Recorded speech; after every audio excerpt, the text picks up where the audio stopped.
History. Ancient civilizations. We live in the modern age. We live in the computer age. It's the age of internet. It's the age of mobile phones. It's the age of mission to the Mars. It's the age of mission to the moon. Dear children, the place that we have achieved today has not come over a single night. It has come over the centuries. It has come over thousands of years. It's a happy moment for all of us to know our roots. It's a happy moment for all of us to know our origin.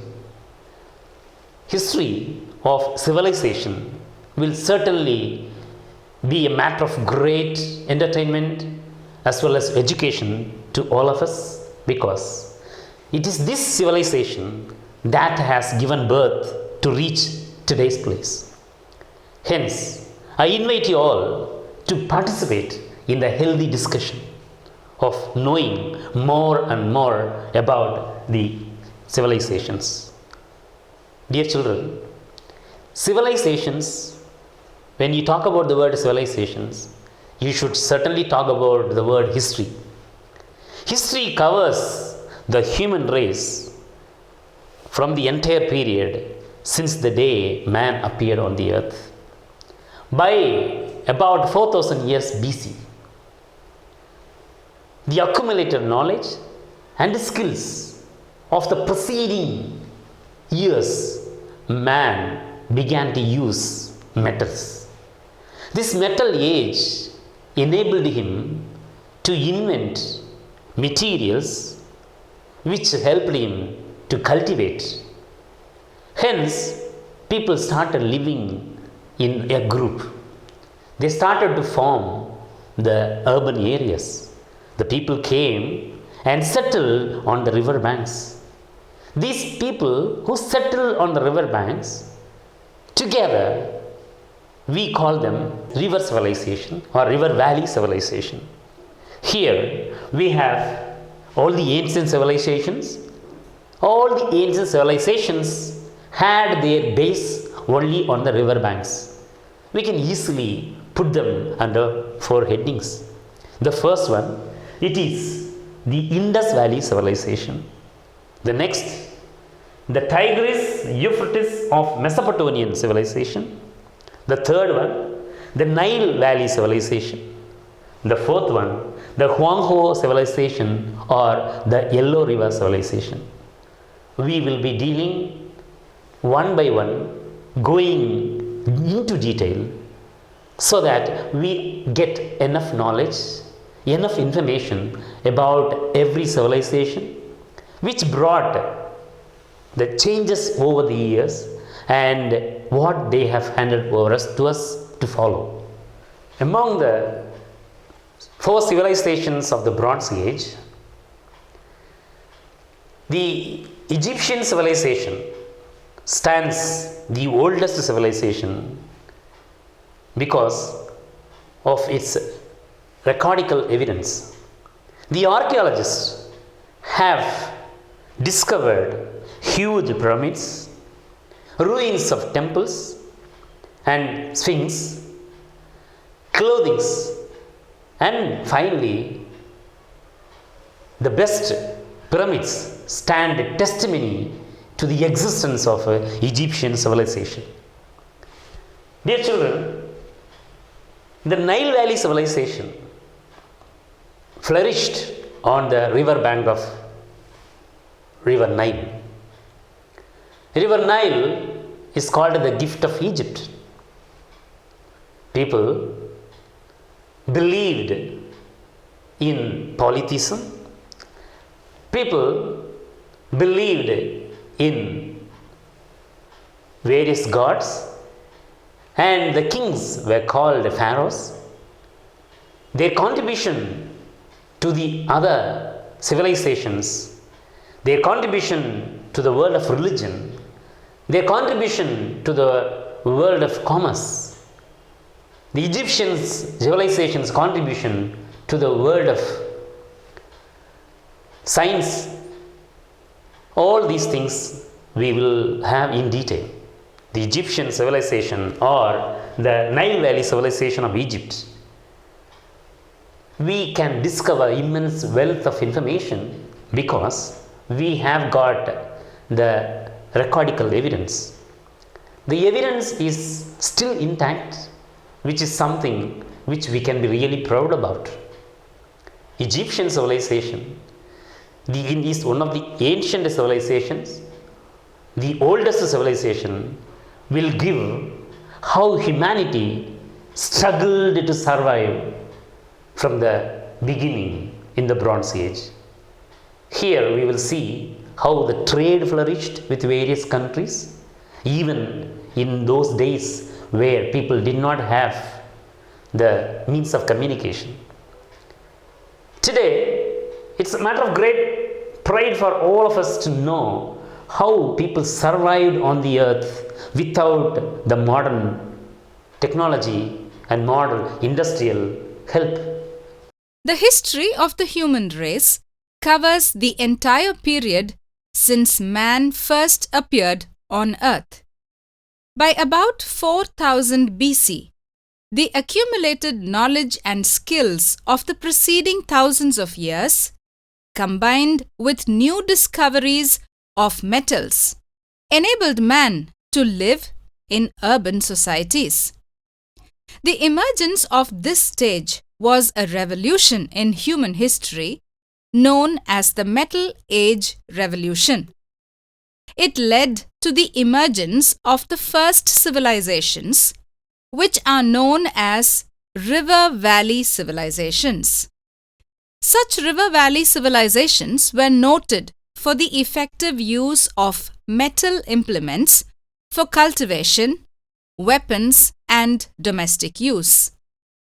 The Bronze Age civilizations, which flourished in different parts of the world between 5000 BC and 500 BC, were the Indus Valley Civilization or the Harappan culture 3250 BC to 2750 BC, the Tigris-Euphrates civilization of Mesopotamia, the modern Iraq 3500 BC to 1000 BC, the Nile Valley civilization in Egypt 4000 to 500 BC, the Huang Ho or the Yellow River civilization in China 3500 to 3000 BC, the Nile Valley civilization of Egypt. Among the four civilizations of the Bronze Age, the civilization of Egypt, which flourished in the valley of the Nile, is believed to be the oldest of which systematic records are available. The archaeologists were able to find huge pyramids, the mysterious Sphinx, ruins of temples and tombs, furniture and clothing, and even well-preserved human bodies. Egypt is known as the daughter of Nile. Herodotus, the Greek historian, aptly called Egypt the gift of Nile. The Egyptian civilization was at its pinnacle of glory about 5000 years ago. Political condition. The people of ancient Egypt consisted of various tribes.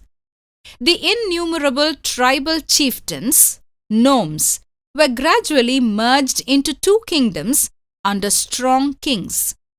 Later on, the entire Egypt was united under one pharaoh. The pharaohs were absolute monarchs.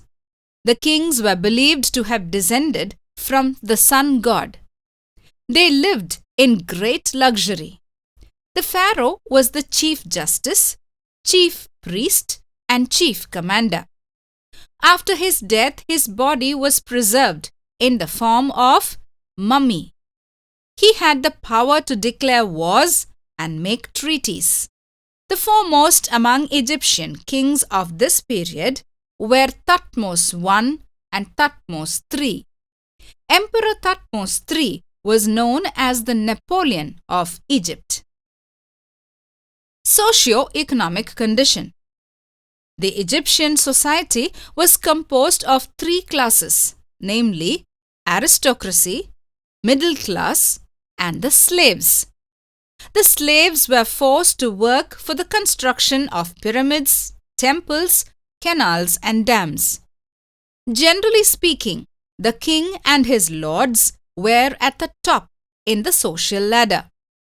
The priests and the nobles formed a privileged class. They lived a life of comfort.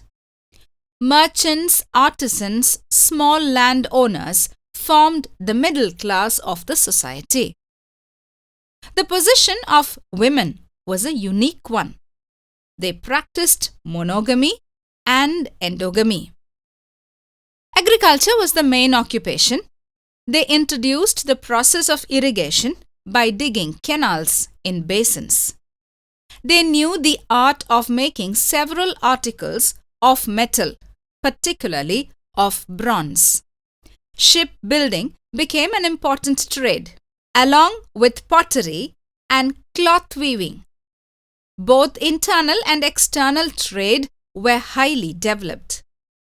Their main means of transport was navigation in the river Nile and the sea. Contribution of Egyptian civilization: religion. Religion dominated the political, economic, intellectual, and social life of the Egyptians. The ancient Egyptians practiced polytheism. Their principal god was the sun god, Ammon or Aton or Ra. The other important gods and goddesses were Osiris, Isis, and Horus. The images of these gods were carved out of big stones. They were shaped as partly human and partly animal. They believed that man would have a resurrected life and a trial by God. This religious belief inspired them to mummify their corpses and to construct pyramids, to preserve dead bodies. The Great Pyramid of Giza, built for the pharaoh Cheops, is 481 feet high. The preserved and embalmed dead body inside the tomb was called mummy. The mummy was placed in a wooden coffin and it was sealed in a stone box called sarcophagus. In order to make the journey of the pharaoh to the next world comfortable, food, clothing, and furniture were placed inside the tomb. Pharaoh Amenhotep IV, popularly known as Akhenaton, enforced monotheism, with Aten as the only god to be worshipped by people. He also declared himself against wars. Art and architecture. Egypt was the earliest home of art, architecture, and sculpture. The pyramids and the Sphinx are the most beautiful and wonderful specimens of their architecture and art. The Sphinx is a mythological animal with the head of a man and the body of a lion. The Greek historian and the father of history, Herodotus, wrote that 30,000 men worked for 20 years to complete the structure of the pyramid of Pharaoh Cheops at Gizeh. It is regarded as one of the 7 wonders of the ancient world. The temple at Karnak is a fine monument. The most attractive part of the temple of Karnak is its column hall with the length of 170 feet and breadth of 138 feet. Writing. The ancient writing of Egypt was known as hieroglyphics. Hieroglyphic, a Greek word, meant holy picture. They first used a system of pictographs. There were more than 2,000 pictograph symbols. Writing materials consisted of papyrus, reed pen, ink, and ink pot. Egyptian literatures are predominantly religious in nature, which included the Book of the Dead and coffin texts. They also discovered the secrets of eclipses, movements of planets, and prepared the solar calendar. They calculated the days between floods in Nile and fixed solar year with 365 days. The cycle of zodiac is a gift of the Egyptians to the science of astronomy and astrology. They prepared star tables. Tremendous progress in the field of medicine and surgery was made. They were the first to introduce a decimal system and to develop geometry. Trade and commerce. Agriculture was the main occupation of the Egyptians. The Nile Valley became the center of great economic activity. They carried on trade in ivory, gold, ebony, ostrich feathers, and slaves with Nubia and Sudan. They imported spices, scents, colors, fine cloth, and sandal from India. They learnt the art of making jewelry, glassware, and furniture. The world is deeply indebted to the Egyptians, not only for their contribution to the civilization, but also for their art and crafts. Thus, Egypt made several unique and valuable contributions to the world.